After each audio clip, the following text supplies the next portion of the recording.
Assalamualaikum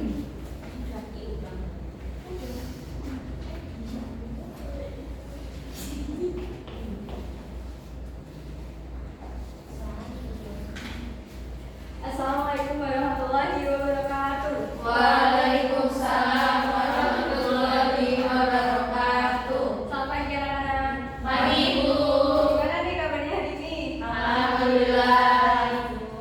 Alhamdulillah juga baik ya. Semuanya pada puasa kan ini hari ini? Puasa. Ya. Baik, sebelum pelajaran kita mulai, alangkah baiknya kita berdoa dengan membaca basmalah terlebih dahulu.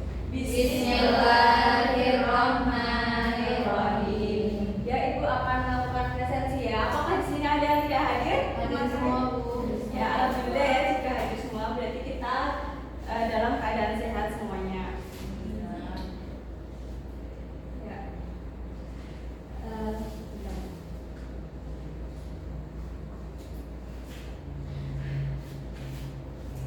Ya, kalian bisa lihat ya, ini merupakan bagian-bagian dari rumah. Umumnya setiap rumah kan memiliki seperti atap, jendela, tembok, cerobong asap, pintu, pagar. Nah, fungsinya itu yaitu untuk membentuk atau menopang, melindungi bagian-bagian rumah. Nah, secara garis besar,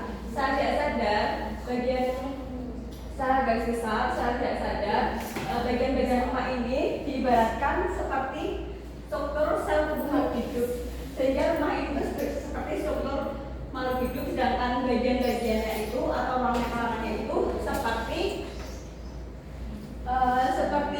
organel sel dalam tubuh. Nah, jadi seperti itu gambaran tentang materi hari ini, yaitu tentang struktur dan organel sel pada sel tumbuhan. Nah, pada sebelumnya Ibu akan melakukan tentang tujuan belajar hari ini, yaitu yang pertama, melalui pengamatan media sel tumbuhan, peserta didik diharapkan dapat membedakan struktur dan organel sel pada tumbuhan. Pada yang kedua adalah melalui penjelasan struktur dan fungsi organel sel tumbuhan, peserta didik diharapkan dapat lebih memahami materi struktur dan fungsi organel sel tumbuhan. Lalu yang ketiga adalah melalui quiz game, diharapkan peserta didik dapat berpartisipasi dan kompetitif dalam mengikuti jalannya permainan yang berbentuk kelompok sehingga lebih memahami materi secara mendalam. Nah, sebelum lanjut berikutnya, Ibu di sini mempunyai media atau alat peraga tentang struktur atau fungsi organel sel. Jadi di sini ada yang udah tahu nih bentuk-bentuk struktur atau organel sel tumbuhan itu ada apa aja sih? Pastinya belum kan? Jadi Ibu akan menjelaskan ya. Maaf, boleh.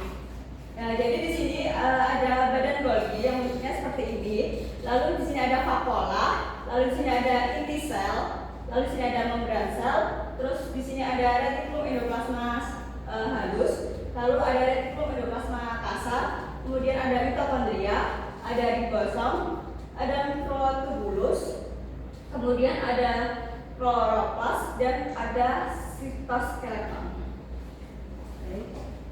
Nah, untuk membahas materi yang Ibu tunjukkan pada media peraga ini, mari kita bahas ya. Nah, jadi yang pertama yaitu ada membran sel. Jadi membran sel itu sering disebut sebagai membran plasma yang bersifat semi permeabel. Kenapa bisa bersifat semi permeabel? Karena membran sel itu hanya bisa dilewati oleh zat tertentu, tetapi tidak dapat dilewati oleh zat lainnya. Zat yang dapat melewatinya ialah air, zat yang larut dalam lemak, dan ion tertentu. Kemudian membran sel sendiri ini berfungsi sebagai pelindung sel dan pengatur keluar masuknya zat dari dan ke dalam sel. Jadi membran sel itu bersifat apa, anak? Semi permeabel.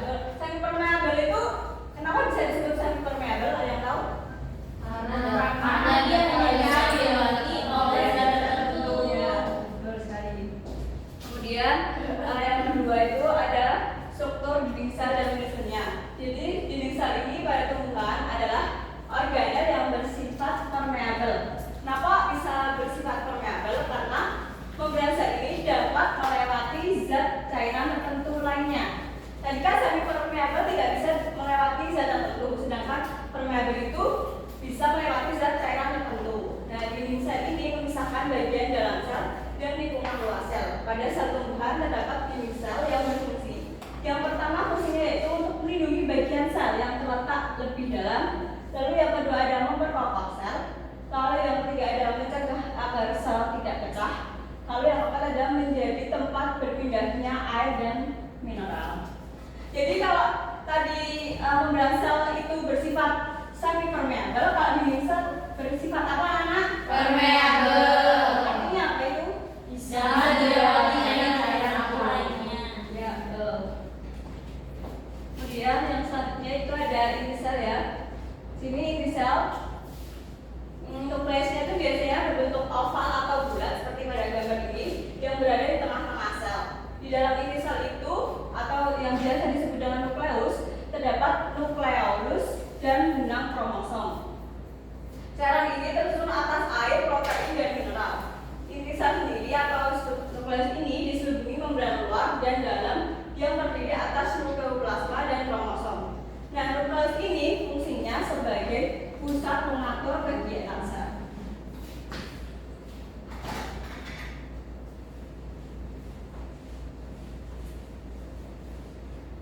Ya, lanjut. Yang keempat ada sitoplasma.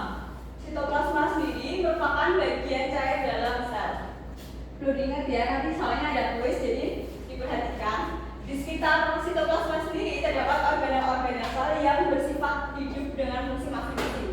Fungsi sitoplasma sendiri adalah melarut zat kimia dan sebagai media untuk reaksi kimia sel.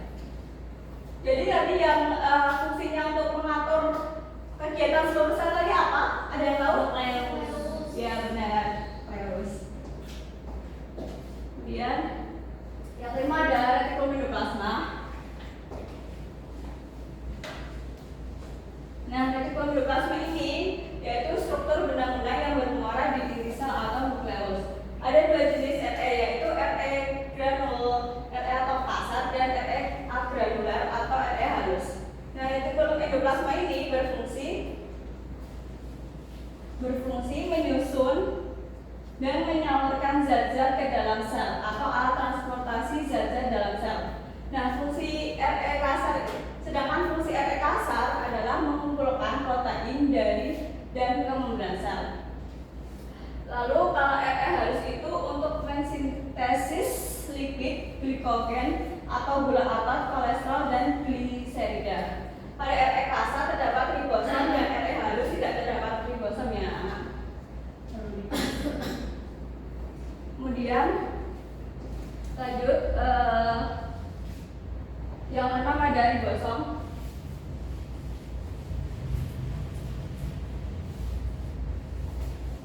Ribosom sendiri yaitu berbentuk butiran-butiran bulat seperti gambar yang melekat sepanjang retikulum endoplasma.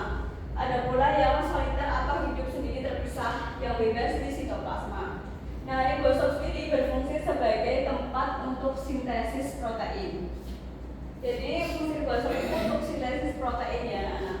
Sehingga terdapat mRNA dan tRNA.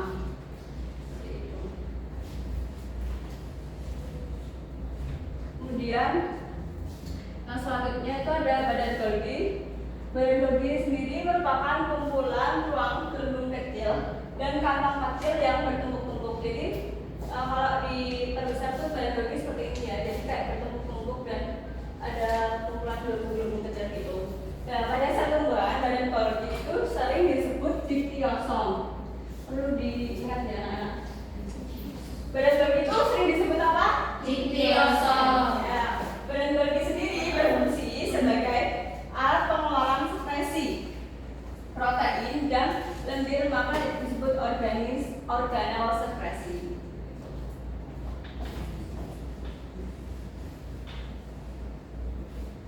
Kemudian selanjutnya itu ada mitokondria. Mitokondria sendiri memiliki membran dalam dan luar seperti pada gambar. Ini membran dalamnya, ini membran luarnya yang berbentuk seperti cerutu dan berbentuk seperti kristal. Jadi ini kristalnya, lalu ini yang berbentuk seperti cerutu. Di dalam mitokondria berlangsung proses respirasi untuk menghasilkan energi, sehingga mitokondria sendiri berfungsi sebagai penghasil energi yang yang biasa diberi julukan the power of house. Jadi mitokondria itu biasa dijuluki apa anak-anak? Kenapa bisa dijuluki itu? Karena sebagai energi. Iya betul. Ingat ya poin-poinnya yang juga disebelahi. Nanti akan keluar di kuis. Lalu yang ke-9 ada struktur lisosom. Struktur lisosom sendiri merupakan kantong kecil yang bermembran tunggal yang mengandung enzim pencernaan. Lisosom sendiri berfungsi mencerna bagian-bagian sel yang rusak atau zat asing yang masuk ke dalam sel serta penghasil dan penyimpan enzim pencernaan seluler. Gambar struktur lisosom seperti ini ya anak.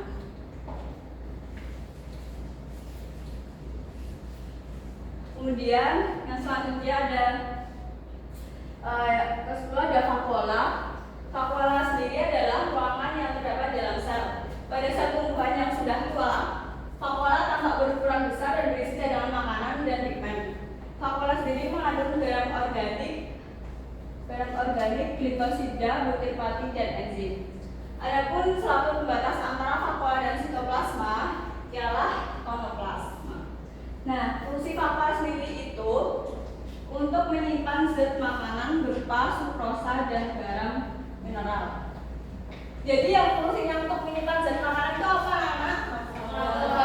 Ya. Nah, baik, yang terakhir ada plastida.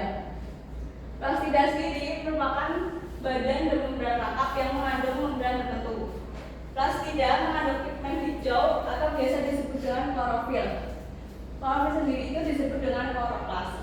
Sedangkan yang berisi amilum itu disebut dengan amiloplas.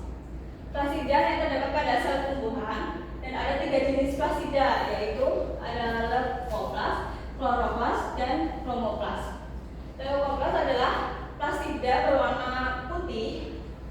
Jadi kalau leukoplas itu berwarna putih ya anak, yang berfungsi sebagai penyimpan makanan dan terdiri dari amiloplas untuk menyimpan amilum, elaioplas untuk menyimpan lemak atau minyak, dan proteoplas untuk menyimpan protein. Nah, kloroplas sendiri yaitu plastik yang memiliki pigmen warna hijau disebut dengan kloroplas. Nah, sedangkan chromoplas yaitu plastik yang mengandung pigmen seperti keratin warna kuning, vicodinil warna biru, dan vicosonin warna kuning, dan vicoerythrin warna merah. Baik, di sini ada yang ingin ditanyakan untuk lebih lanjutnya atau sudah jelas? Baik, jika sudah cukup, itu akan melakukan permainan atau games ya.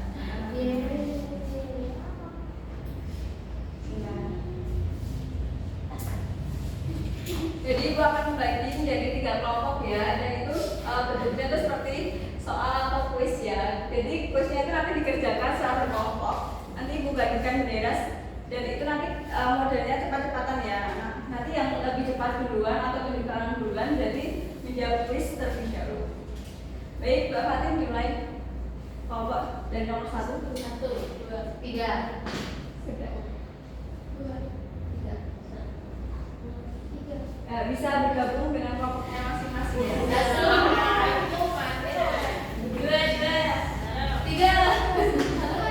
Dua sini aja, Dek. Satu kono kok. Nah, setelah bergabung, 3 siapa 3? setelah bergabung nanti kalian diberi waktu sampai 3 menit untuk belajar secara mandiri. Bisa membuka PPT yang ibu share di grup atau bisa mencari sumber lain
sih kayaknya, tapi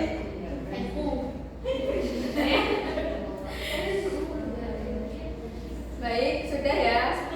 Belum. Kan tadi ngomongnya cuma 3 menit aja. Ibu aku udah saya mulai.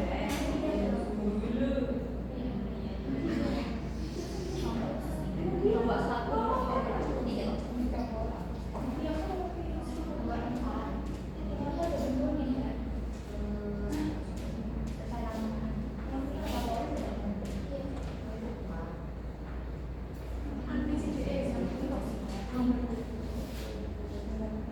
Ya, sudah ya. Wow. Yang pertama yaitu soal tulis akan ditampilkan di slide satu persatu. Lalu siswa berebut menjawab soal dengan menambahkan bendera kelompok. Kemudian kelompok yang lebih menambahkan bendera diminta untuk menjawab langsung soal dengan cepat tanpa membaca pertanyaannya dan dihitung 1 sampai 3 detik ya. Jika tidak dapat menjawab, maka soal akan dilempar ke kelompok lain. Jika jawabannya benar, maka akan mendapat poin 100. Jika menambahkan jawaban yang tadi menjawab lemparan soal, maka akan mendapat poin 50. Baik, mulai ya. Sudah siap semuanya? Siap, Bu. Bentar ya, dibacakan dulu. Organel sel yang bersifat semi permeable adalah. Bentar kan belum? Iya. Bentar ya, siap-siap ya. 1, 2, 3.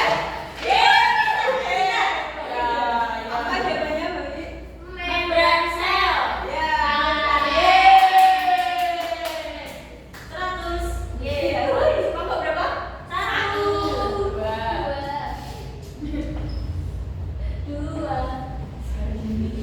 Kemudian 1, 2. Organel sel yang berfungsi sebagai pusat pengatur kegiatan sel adalah 1, 2.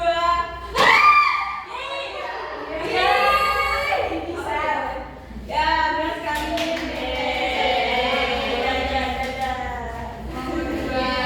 Apa 2 ya?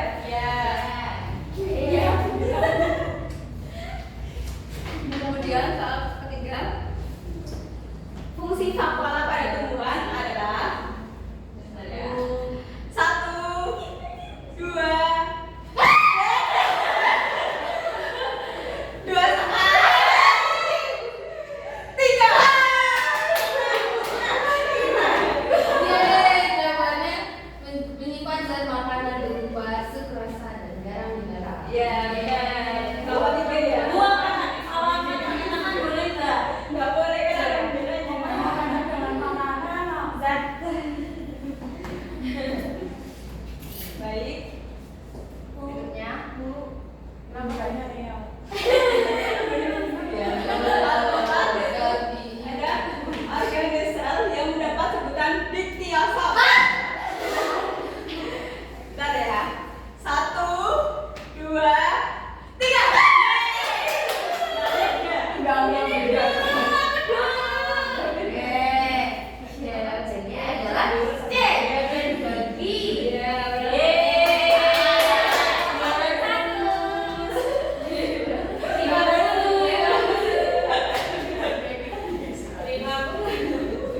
baik, soal nomor 5. Organel sel yang mendapat julukan the power of house adalah 1, 2, 3.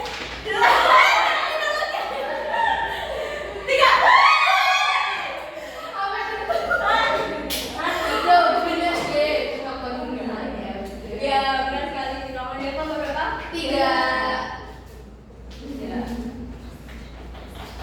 Baik, soal nomor 6.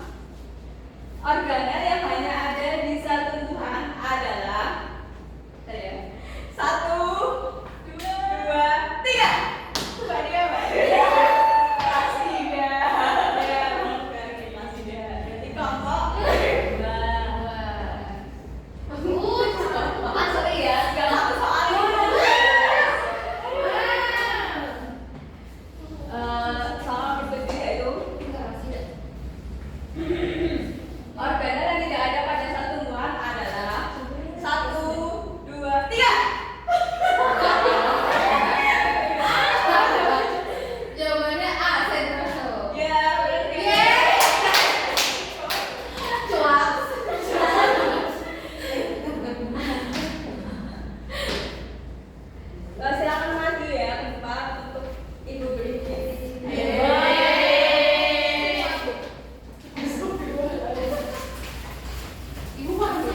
semoga pelajaran hari ini bisa masuk dalam hadiah ini dan semoga kita bertemu di materi selanjutnya. Amin.